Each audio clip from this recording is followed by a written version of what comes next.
थोड़ी कसरत तारे वरची लाड की सून मिया घरची थोड़ी थोड़ी कसरत तारे वरची लाड की सून मिया घरची राणी मी राजाची चाहुलैवल्या स्वप्नांची जणू लेक मी लाडाची जणू लेक लाडाची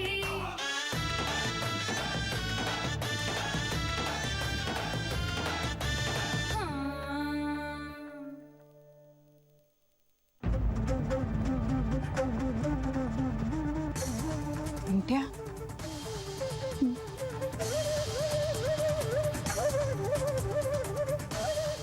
पिंट्या पिंट्या नाही पिंट्या नाही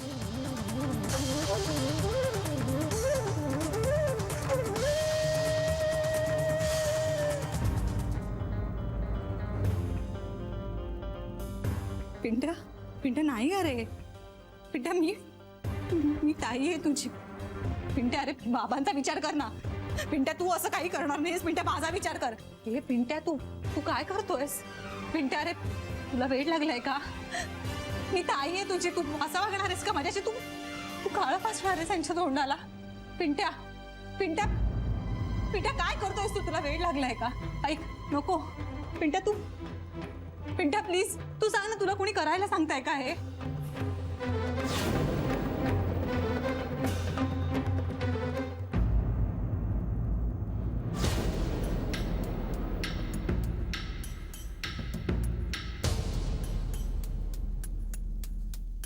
ओ लीडर साहेब आता तुम्हीच सर्व आधी कोणते गोखले साहेब का भागीरथी मॅडम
सर श्री तिला घेऊन आजचा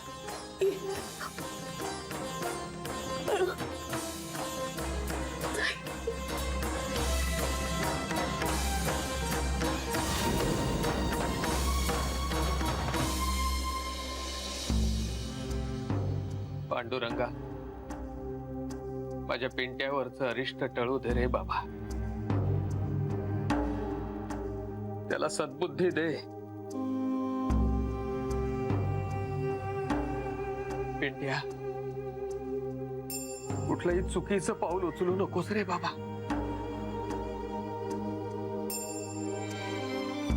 विठ्ठला काय अरिष्ट लागलंय पोराच्या पाठी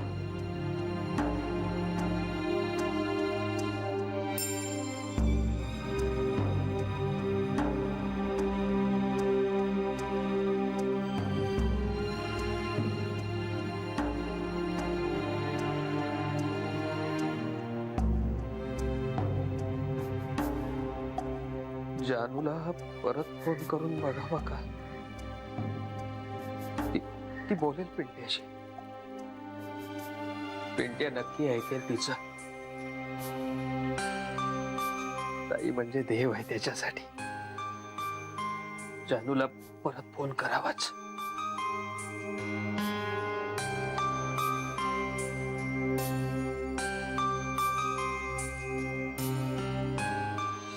भागीरथी मॅडम, आमच्याकडे महिला कार्यकर्त्या पण आहेत, त्यांना सांगू का तुम्हाला काळं फासायला?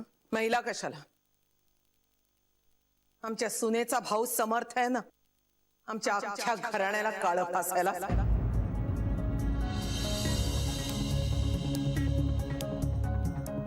तू श्रीच्या तोंडाला नाही, माझ्या आत्म्याला काळं फासलेस.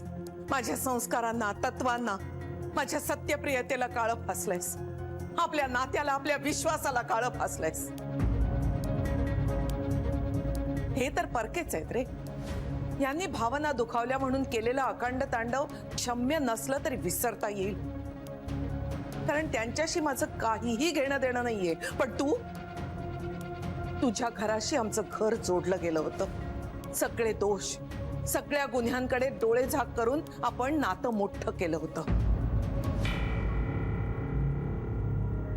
पण आज काय केलंस तू त्या नात्याचं? तुमच्या आमच्यातलं सगळं संपलंय. आज तू माझ्यासाठी फक्त या सगळ्याचा सूत्रधार आहेस आणि तुला शासन केल्याशिवाय मी गप्प बसणार नाही.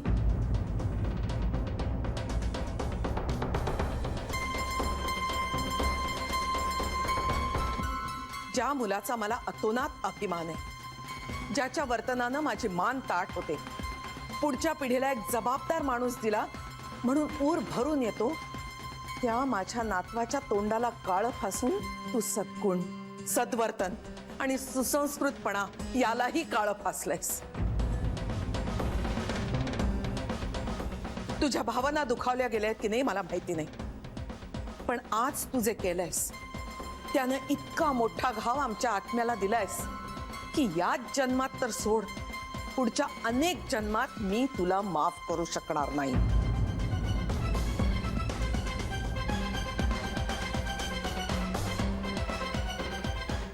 हाच माझ्या तोंडाला काळं. नात्यात तर पराभूत केलंस तू, कर्तव्यात तरी कसूर करू नकोस. हाच माझ्या तोंडाला काळं. तयार आहे मी.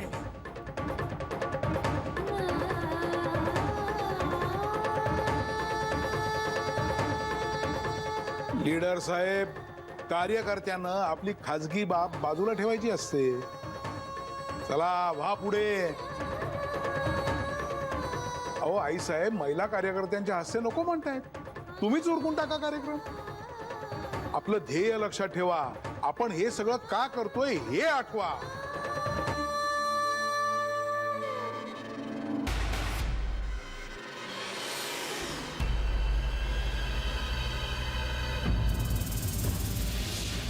उंदीर साला.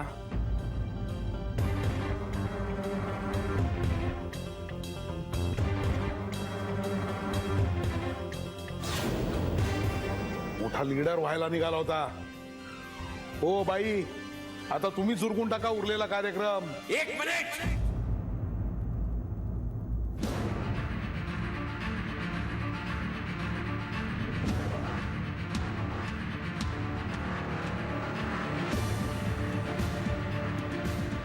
बाई थांबा.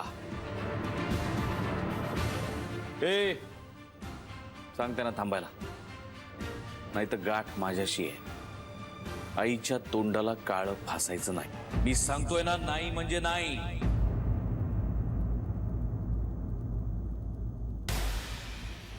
आता इथून पुढे तुम्हाला जे काही करायचं ना करून घ्या. चल निघा, चल आउट.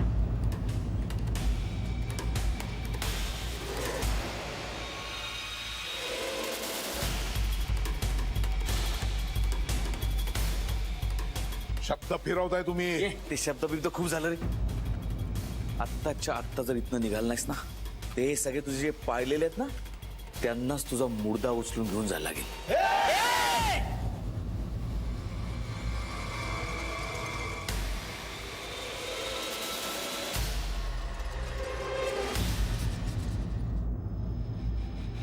सभ्यपणे वागतोय ना तोपर्यंतच निघायचं.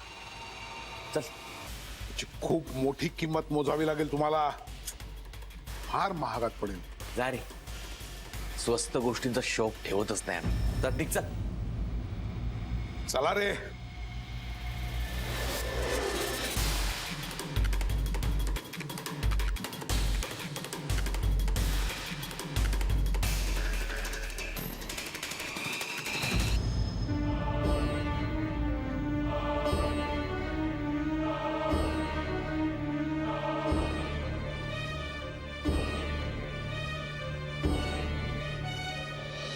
पिंट्या ए पिंट्या ए सोन्या ए बाळा काय झालंय पिंट्या रडू नको हो बघा ना असं काय करतोय हा? पिंट्या अरे काय झालं तू रडू नकोस आधी शांत हे बघ तू बोलला नाहीस तर आम्हाला कसं कळणार काय झालं नोकरीच्या बाबतीत काही झालंय का होऊ दे आपण पुन्हा प्रयत्न करू पिंट्या मी काही बोलणार नाही तुला नोकरी सोडलीस म्हणून दुसरी मिळेल तुला असं रडू नकोस पण तू. हे बघ पिंट्या आपली माणसं सोबत असतात ना तेव्हा असं घाबरायचं नसतं बाळा अरे आम्ही आहोत ताई आहे तुझी तिच्या सासरची माणसं आहे हे बघ, अरे तू रडू नकोस आधी पिंट्या शांत हो बघू तू कुठलाही बाप आपल्या पोराला असं खचलेलं बघू शकत नाही तू शांत मी काहीही करेन पण तू शांत राहा खचून जाऊ नकोस आपण एक करूया राजा एक करूया आपण जानू ताईला फोन करूया फोन कर. नाही आई ताईला बाबा ताईला हो नाही करत आम्ही ताईला फोन पण तू शांत हो आधी काय केलं नाही करत तिला फोन. अरे,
पिंट्या ए पिंट्या बरं उठ चल थोडस खाऊन घे मग तुला बरं वाटेल हा राजा उठ चल तोंड उघड तुला आवडतो ना म्हणून मऊ भात केलाय दही भात वर मेतकूट पण घातलंय उठ ना राजा खा ना थोडस खा हे बाळा अरे खा ना जरा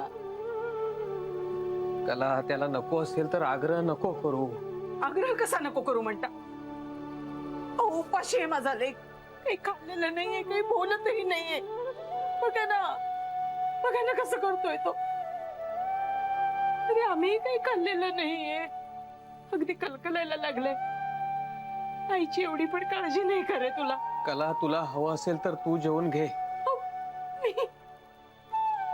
कसा घास जाईल मला आई आहे मी त्याची 9 महिने पोटात वाढवलंय मी त्याला हे राजा उठ ना रे उठ जेव ना मला मान्य आहे कला सगळं पण बळजबरी करून तो खाणार आहे का त्याला नको असेल तर नको आत्ता जेव पिंट्या ए बाळा झोप येते का तुला हा हा तू झोप शांतपणे हा उद्या सकाळी उठलास ना की बोलूया आपण हा आराम कर चल कला झोपू दे त्याला झोप हा बाळा शांत झोप देवाचं नाव घे होईल सगळं व्यवस्थित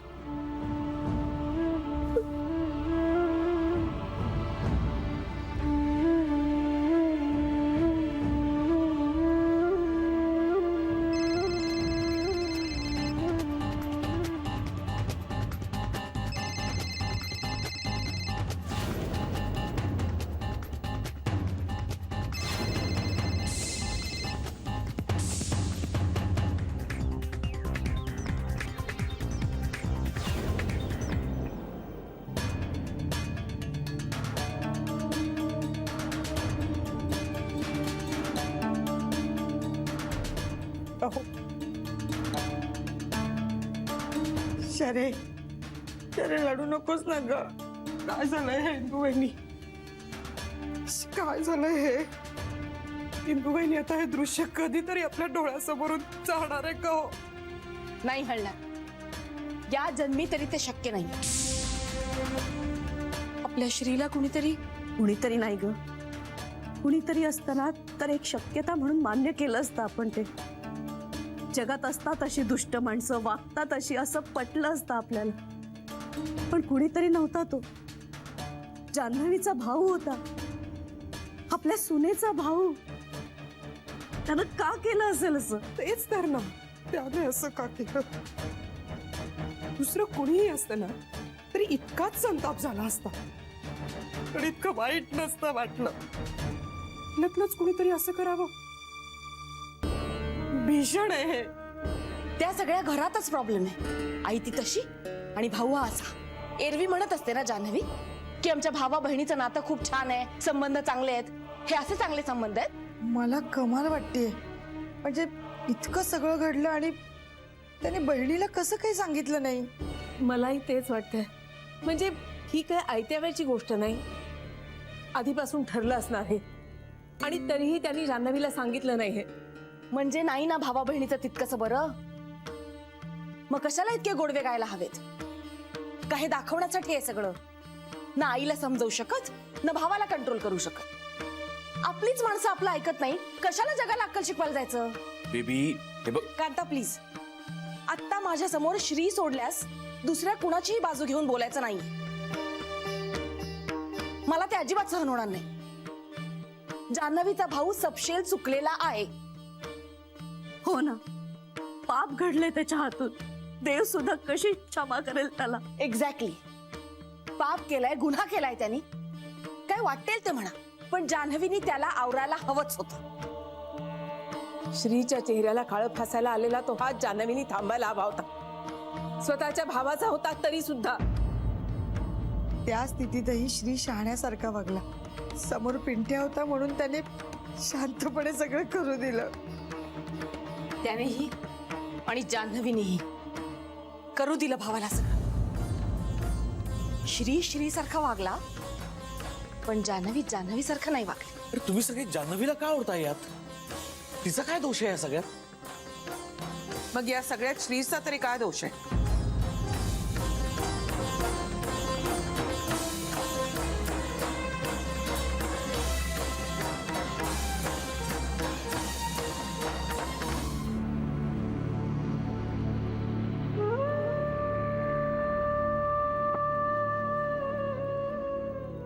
श्री, तू अजूनही हे सगळं वाचतोयस का? कशासाठी? तू नको वाचूस, तुला जास्त त्रास होईल त्याचा. हे बघ, हे सगळं थांबेल. त्याचा वेळ घेईल, पण थांबेल. कायमसाठी तर नाही चालू राहणार ना. तू बोल ना काहीतरी. तू गप्प का बसलायस? श्री, तुझ्या गप्प असण्याचा त्रास होतोय मला. श्री,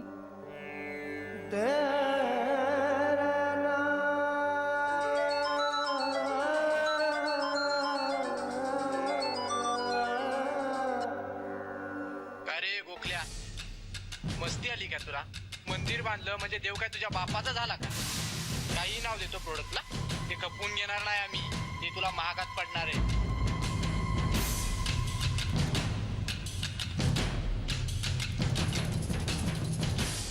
काय झालं श्री? कोणाचा फोन होता? अरे काहीतरी बोल ना माझ्याशी.